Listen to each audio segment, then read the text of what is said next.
Today, we're diving into 7 crucial personal finance insights I wish I knew when I was starting out. If you're tired of financial stress, feeling overwhelmed by all the money jargon, or want to feel truly empowered with your money, you're in the right place. We're talking about what I wish I knew about personal finance when I was first starting out. Now, you might think you need to be born wealthy to become wealthy, but most millionaires are self-made. They didn't inherit it, they built it.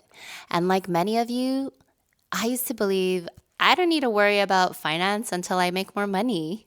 And as a former CPA watching others manage their fortunes, I'll admit that savvy advice didn't always click for my own finances, so I get it. Today, I'm going to share these 7 game-changing financial lessons that I wish I'd known years ago. My goal is to help you leverage these strategies today so time can truly be on your side in building your wealth and securing your future. Let's jump in. First up, and arguably the most important, your money mindset. It's the invisible force behind every financial decision. As ambitious women, we're driven, but with money, we may carry some serious baggage. Most people think money is just math and numbers, but it's deeply psychological. We feel guilty for spending, guilty for earning more, or even just wanting financial independence. Just look at some of the common money beliefs that women have.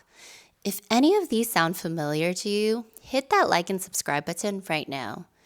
You are not alone. These seemingly innocent beliefs make up your money story, which ultimately impacts your financial reality.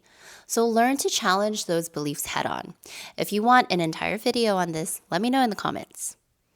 Next, let's talk about a simple strategy that changes everything. Pay yourself first.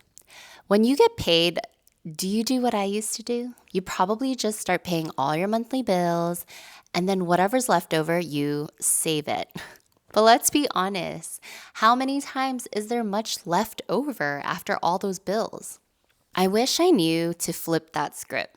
Before you pay any bills, pay yourself first. So when you get paid, set up an automatic transfer to your savings or investment accounts the moment your paycheck hits.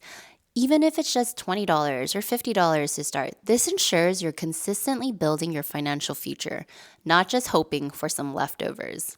This small shift makes a massive difference over time. Number 3, investing. For so long, I thought it was just for Wall Street bros or millionaires. I wish I knew how accessible it was. I felt so intimidated by investing. I thought I was going to make a mistake. But I wish I knew how much power and money I was leaving on the table by not starting sooner. Most of us feel overwhelmed and wonder, where do I even begin? So we don't even try.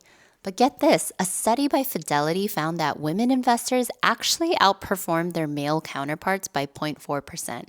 You don't have to be an expert, you just have to start. I wish I started sooner because of the magic of compound interest. The longer your money is invested, the more your gains grow exponentially. Here's how to start investing with practical bite-sized steps.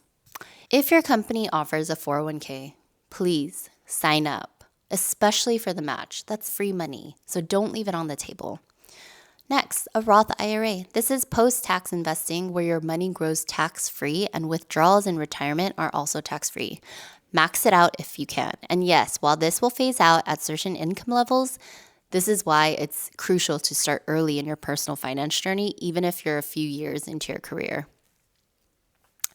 Next would be robo-advisors. Majority of brokerages like Fidelity, Schwab, and Vanguard have robo-advisors available. You basically tell them your goals, they build a diversified portfolio, super beginner-friendly. And what to invest in, index and ETFs. These are great for beginners because they give you broad market exposure by investing in a basket of companies without you having to pick individual stocks. They're diversified and often have low fees. Trust me, the biggest mistake is not starting at all. So start today. Number 4, the savvy strategy of HSAs.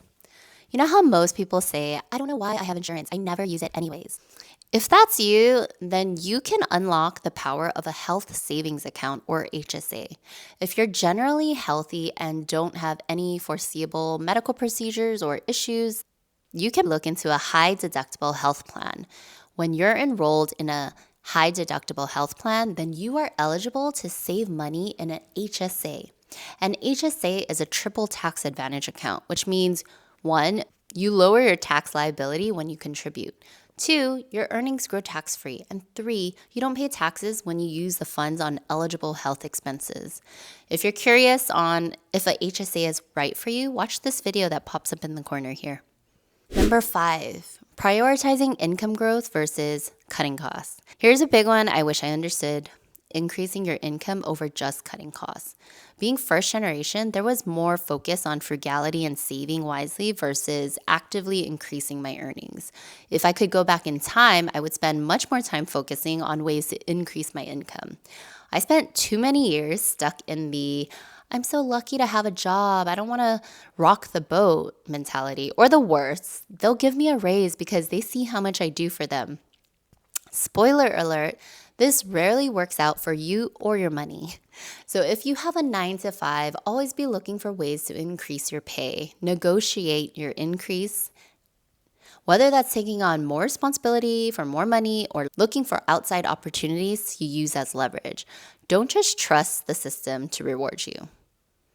Number 6, diversifying your income streams. Following that last point, the next thing I wish I knew was the power of building additional streams of income. It's hard. I feel like most of my 20s were spent caring about what other people think, what I should do, what I shouldn't do. And I was stuck in fear. I really didn't try much. And I wish I had tried more financially. And I'm not talking about taking large financial risks. I just mean if you were interested in baking and you wanted to do a side hustle of baking cakes, or you're extra crafty and you always wanted to start a Etsy shop. As life goes on, you will see that there will be more responsibilities as you go on and your time gets more constricted. But you live and you learn, which is why I'm making this video for you guys. And for our 7th crucial insight, a bonus for those of you who are in the market for a house or an apartment. Yes, I know this dream is becoming seemingly more and more unattainable. However, maybe this idea would make it more attainable. It's called the BRRRR method: buy, rehab, rent, refinance, and repeat. So you would buy a place, fix it up if it needs it, and then rent it out. But I would modify this and I would live in one room myself and rent out the other room to friends or acquaintances to cover part of my mortgage. Eventually, you will build up equity in the home and you can refinance that money and take that money and roll it into the next property. And so if I could turn back time, I wish I wasn't so set on a forever home right out of the gate and instead took advantage of the BRRRR method earlier. It's a powerful way to build wealth and generate income through real estate. So there you have it, the 7 crucial things I truly wish I knew about personal finance years ago when I was first starting out.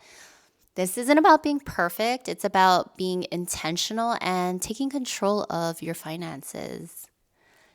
If I missed something, let me know in the comments and help each other out. What's one thing that you wish you knew about when you were starting out on your personal finance journey?